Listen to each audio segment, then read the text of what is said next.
Bill, given what's happening with all of the virtual stuff, things still closed at the moment, you've always taught us to look for what opportunities are being created because of a change in dynamics of doing business that will benefit companies if they pay attention.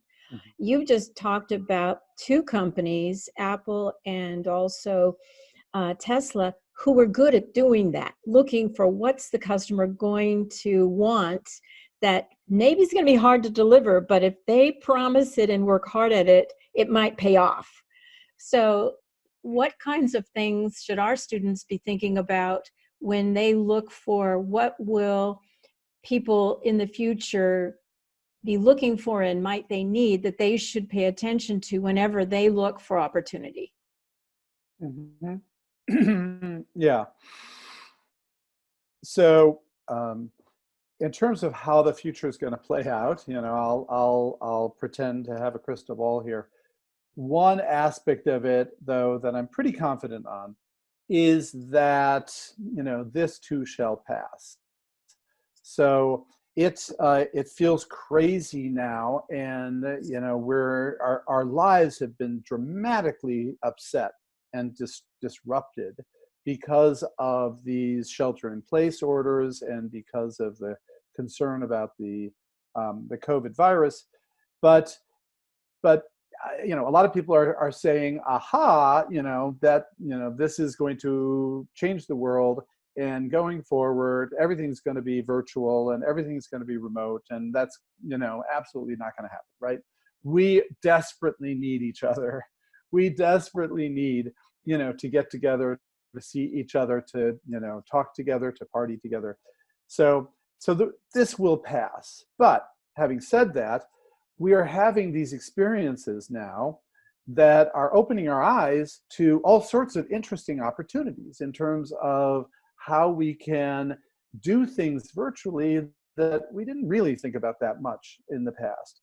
So, for example, one of the things that has been sort of this dramatic epiphany that I have had over this last couple of months is how this crisis has flattened the world. So it used to be that your network of relationships was heavily influenced by geography. It seems obvious, it seems natural. So even if you could travel and go to a conference and meet people, there was still, disproportionately your network was going to be geographically defined. What we're discovering now is, as we have these meetings over video conferencing, we're having meetings with people in Israel, people in Berlin, people in Hong Kong, people in India, people in Singapore, people in Mexico. I mean, and we're not giving it a second thought. We're not giving it a second thought. We are looking at each other face to face. We're having conversations face to face. And it's totally independent of where, these people are. It was sort of funny. I had a conversation this morning with a guy I was sure, he was in Washington, D.C., and that's where I thought that he was from and all of that. And about halfway in the conversation, something comes up and I say, well, wait, where are you right now? And he says, oh, I'm in Berkeley, right? So the point being that, not that that's a huge deal whether you're in Washington, D.C. or in Berkeley, but that geography became irrelevant. It was just, I'm connecting with you, I'm talking with you. I think that what it did start, with the internet and social networking, I think it's going to accelerate, is our network of relationships is going to be increasingly geographically agnostic, because we're going to be much more facile at connecting up with people digitally rather than having lunch or having dinner or having coffee. We will still have lunch and dinner and coffee, but we will also have these networks of relationships. So what does that mean? What does that mean? That means that the threads of marketing and sales and product distribution and development are going to be less geographically defined in some ways. And hopefully, you'll be able to market through networks that are geographically independent, rather than having to market sort of geography by geography. That could be an evolution. I mean, we saw a little bit of that, obviously, with the internet. I think this is accelerating that flattening. On the other side, I do think that the geopolitical friction that we're going through is also going to have some longer term implications. Partly, because of this awareness, and partly because of policy and politics.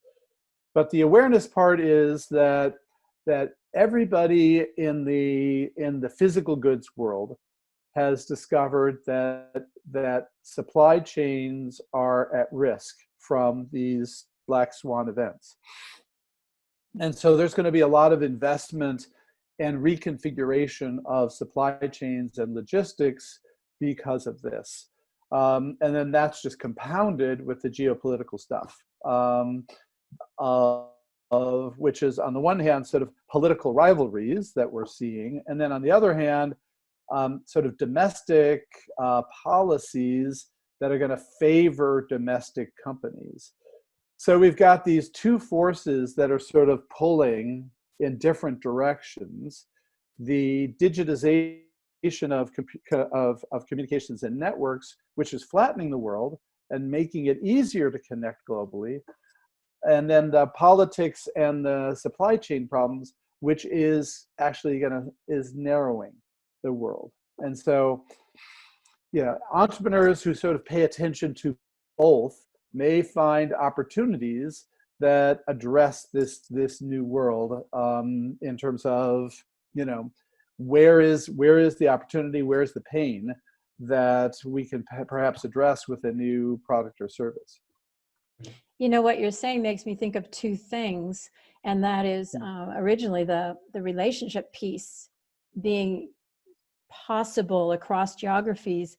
Through all of this, I've connected with an entrepreneur in Jordan, and we are communicating easily and often, and it is so exciting to watch their startup journey, and I'm rooting them on.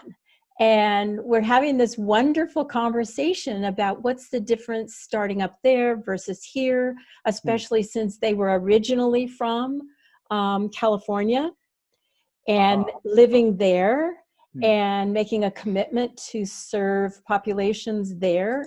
And the challenges that you're mentioning also overlay that of geopolitical that are localized, that you have to think about. And so it broadens my understanding of how you start up a business differently in different areas. And you can't take what you do and say it's automatically what someone else can do. Instead, they're informing me and I'm informing them, and we're learning together and sharing ideas together, which is wonderful. The other part that you mentioned of the geopolitical makes me think of, if you talk to any CFO within any company, they always warn the company to have a quote unquote balanced portfolio, whatever it is, of clients, of even investments or whatever. And so supply chain wise, this is becoming evident as well, where companies are being disrupted because the supply chain has been disrupted. And have they thought of, are there other alternatives, even to spread it a little bit further so that they can move with it, because we don't know where the next place is that might be challenged or disrupted.